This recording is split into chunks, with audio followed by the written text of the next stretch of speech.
Hello friends, welcome back everyone, welcome to my channel. तो चलिए एक प्रैक्टिस सेट लगाते हैं फ्रेंड। टॉप 100 का एक प्रैक्टिस सेट लगाते हैं और इसमें हम देखेंगे बायोलॉजी के 100 क्वेश्चन। ठीक है, वेरी वेरी मोस्ट इंपॉर्टेंट है ये ग्रुप सी और ग्रुप डी एग्जाम के लिए। रेलवे जो हरियाणा सीईटी के वगैरह का एग्जाम होने वाला है तो उसमें मोस्ट इंपॉर्टेंट क्वेश्चन है ये।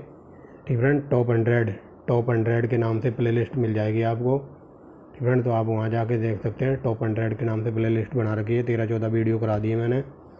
तो इसमें हम देखेंगे बायोलॉजी के 100 क्वेश्चन, थोड़ा स्पीड से चलेंगे। ठीक है, पहला क्वेश्चन देखिए।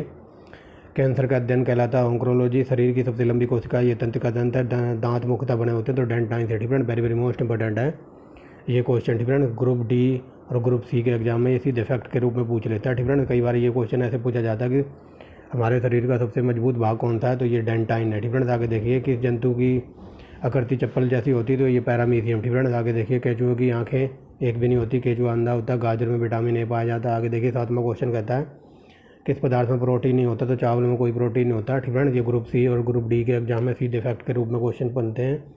मानव शरीर का भार है तो ये 1350 ग्राम है। रक्त में लोहा पाया जाता है। ठीक है, रक्त में धातु पाई जाती है, लोहा। ठीक है, आगे देखिए। ठीक है, कौन सा हमारे शरीर में नए ऊतकों की वृद्धि के लिए पोषक प्रदान करता है, तो ये पनीर है। बोटनी शब्द ग्रीस भाषा से लिया गया है, वेरी वेरी मोस्ट इंपॉर्टेंट। आगे देखिए शरीर की सबसे बड़ी ग्रंथि है तो यकृत ग्रंथि। ठीक है, मनुष्य में मादा जनन से किस हार्मोन का स्राव होता है, तो ये होता है रिलैक्सेशन। ठीक है, आगे चलिए। ठीक है, मनुष्य की ऐच्छिक गतियाँ नियंत्रण कौन करता है। ठीक है, जो मानव शरीर, जो हमारा शरीर है, जो हम सोचते वगैरह हैं, तो ये कैसे सोचते हैं, इन सब की इच्छाओं को कंट्रोल करता है, ये करता है सेरिबेरम। ठीक है, मनुष्य के शरीर का तापमान कौन नियंत्रण करता है, ये थैलेमस। ठीक है, हाइपोथैलेमस। आगे देखिए अमीबा में भोजन संग्रहण किसके द्वारा होता है, तो कूटपाद के द्वारा। कौन सा एंजाइम लार में पाया जाता है, टाइलिन।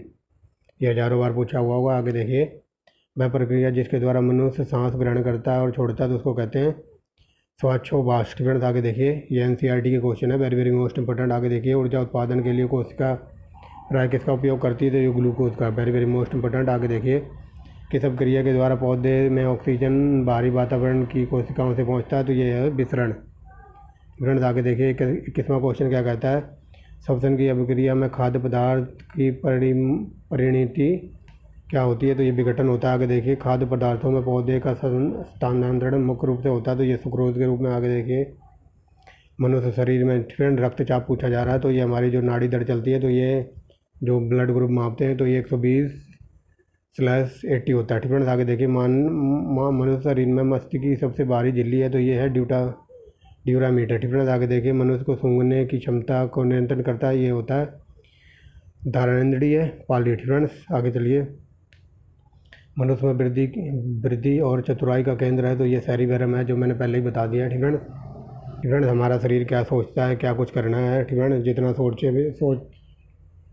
ठीक है, हमारे शरीर में सोचने विचारने का काम सब कुछ कौन करता है, तो ये सेरिबेरम करता है। ठीक है, याद रखना। आगे देखिए मनुष्य में ग्लूकोज की मात्रा नियंत्रित करता है, तो ये करता है इंसुलिन के कारण। ठीक है ना।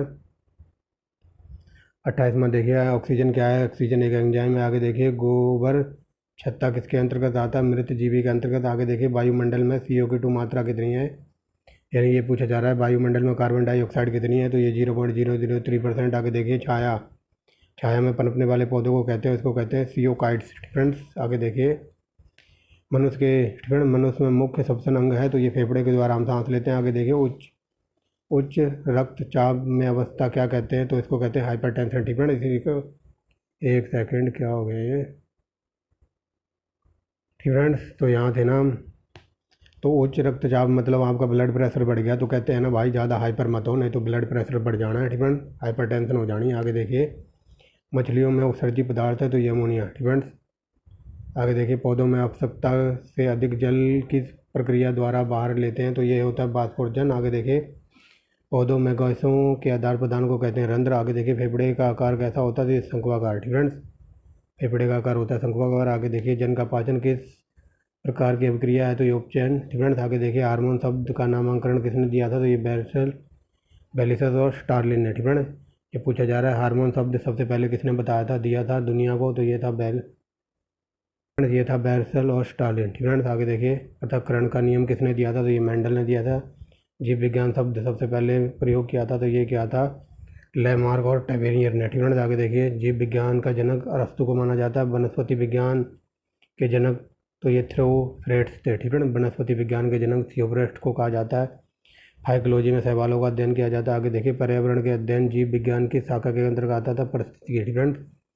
जो आने वाली सीरीज होगी, ठीक है, जो आने वाला प्रैक्टिस सेट होगा उसमें मैं आपको घटना चक्र की बुक से पर्यावरण और पारिस्थितिकी के 100, ठीक है, लगभग 100 क्वेश्चन कराऊंगा, क्योंकि ग्रुप डी और ग्रुप सी वगैरह में एक आधा क्वेश्चन, 2-4 क्वेश्चन आ जाते हैं पर्यावरण के, ठीक है। तो आने वाला प्रैक्टिस सेट हमारा होगा पर्यावरण का।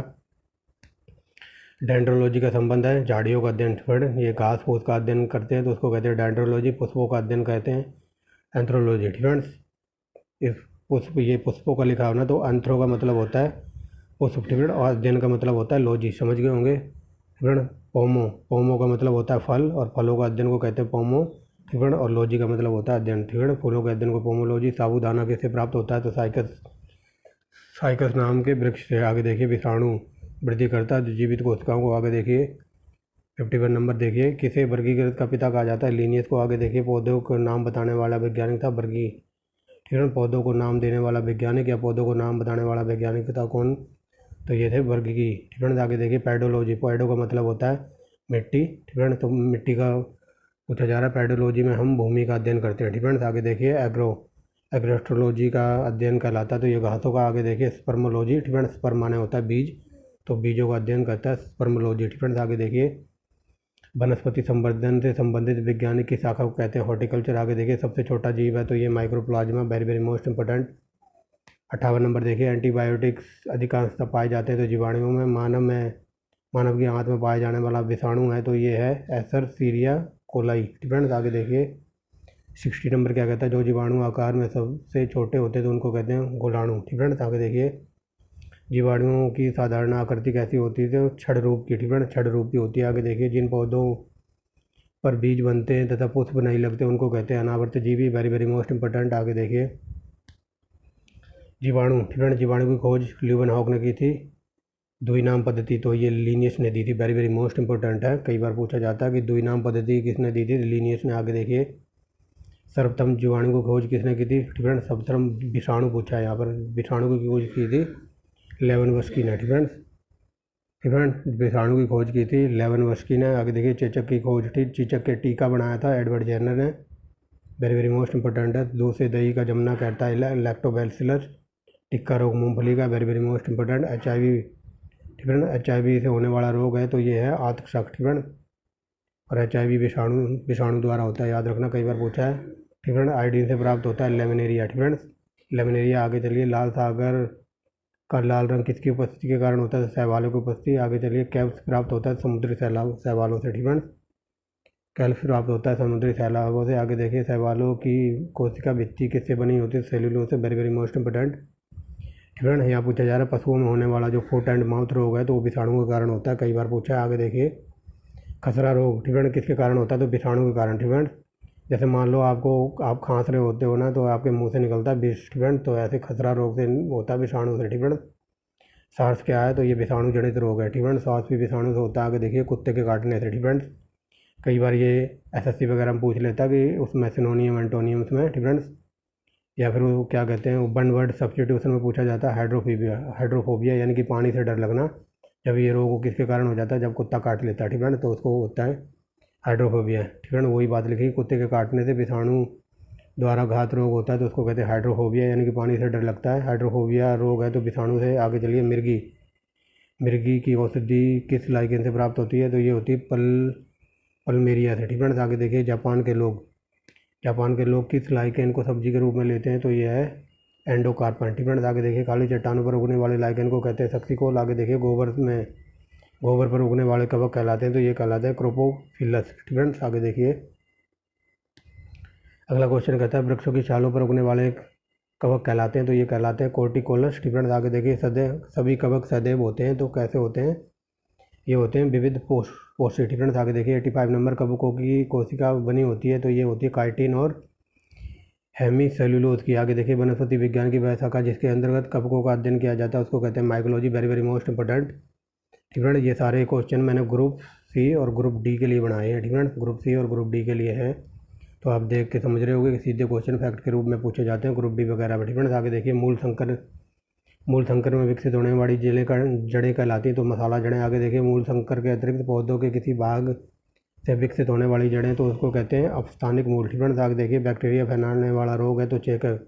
ठीक है, कई बार ये क्वेश्चन पूछा जाता है कि चेचक कैसे फैलता है, तो ये बैक्टीरिया से। आगे देखिए, प्रोटीन जो कोशिका के भीतर उपयोगी होती है उसको किसके द्वारा संश्लेषित होती है। ठीक है, यहाँ पूछा जा रहा है कि प्रोटीन जो कोशिका के भीतर उपयोगी होती है उसको किसके द्वारा संश्लेषित करते हैं, तो मुक्त राइबोसोम के द्वारा। ठीक है, आगे देखिए, ठीक है, सिविलिकल्चर वनस्पति विज्ञान की शाखा है। इसमें शैवालों के संवर्धन का वर्णन दिया जाता है। आगे देखिए, किस वर्ग, ठीक है, किस वर्ग में पौधे, ठीक है, आगे देखिए, किस वर्ग के पौधे बीज बनाते हैं परंतु बीज नग्न रूप से पौधे पर लगे रहते हैं तो उसको कहते हैं जिम्नोस्पर्म। आगे देखिए, सबसे अधिक क्रोमोसोम पाए जाते हैं तो ये पाए जाते हैं टेरिफाइडेट्स में। ठीक है, आगे देखिए, जैव उर्वरक के रूप में प्रयोग किया जाता है एजोला को। Very very most important, azolla है तो ये एक जलीय फर्न है। आगे देखिए, 96 क्या कहता है, जीवों की प्रकृति किससे उत्पन्न होती है, ये होती है टेरोफाइट से। ठीक है, आगे देखिए, सबसन मूल, ठीक है, सबसन मूल मिलती है तो ये जूसिया में। ठीक है, सबसन मूल मिलती है तो ये जूसिया में। आगे देखिए, अब स्तंभ मूल पाई जाती है तो गन्ने में। ठीक है, जड़ें विकसित होती हैं तो मूल संकर से। गाजर एक क्या है, तो गाजर एक जड़ है। ठीक है, गाजर धरती में गड़ी होती है तो उसको उखाड़ते हैं ना। ठीक है, ऐसी लंबी लंबी होती है। ठीक है, धरती में गड़ी होती है, ये पता नहीं क्या है। ठीक है, गाजर ऐसी होती है ना लंबी सी जो धरती में गड़ी होती है तो उसको उखाड़ के खाते हैं तो गाजर एक जड़ है। ठीक है, तो ये हमारे 100 क्वेश्चन पूरे हुए। ऐसे ही प्रैक्टिस सेट देखने के लिए आप इस चैनल का नाम याद रखना। वीडियो अच्छी लगी हो तो लाइक एंड शेयर करेंगे, लाइक एंड शेयर कर सकते हैं, अदरवाइज डिसलाइक भी कर सकते हैं अगर बढ़िया ना लगे। ठीक है, और आपको ये ऐसी 100 क्वेश्चन के, ठीक है, 100 क्वेश्चन के प्रैक्टिस सेट लगाने हैं। ये प्रैक्टिस सेट लगाने हैं 100 क्वेश्चनों के, तो टॉप 100, ठीक है, टॉप 100 के नाम से प्लेलिस्ट बना रखी है। लगभग 15-16 वीडियो होगी उसमें। ठीक है, तो वहाँ जाके देख सकते हैं। तो आने वाली मेरी वीडियो होगी, ठीक है, या फिर फिजिक्स पे या फिर केमिस्ट्री के 100 क्वेश्चन। ठीक है, बायोलॉजी के हो गए हैं, आने वाले केमिस्ट्री पे होंगे या फिर फिजिक्स पे। ठीक है, और साथ साथ मैं लेके चलूँगा आपको प्रैक्टिस सेट क्या कहते हैं, एनवायरनमेंट और इकोलॉजी, यानी कि पर्यावरण का प्रैक्टिस सेट भी चलेगा। ठीक है, तो 2-3 वीडियो बनेंगी पर्यावरण की। ठीक है, पर्यावरण कंप्लीट हो जाएगा तो ये हमारे 100 क्वेश्चन कंप्लीट हो गए हैं। ठीक है, बहुत ही कम टाइम में। तो ऐसे ही प्रैक्टिस सेट देखने के लिए आप चैनल को सब्सक्राइब कर सकते हैं, वीडियो को लाइक कर सकते हैं। तो मिलते हैं नेक्स्ट वीडियो।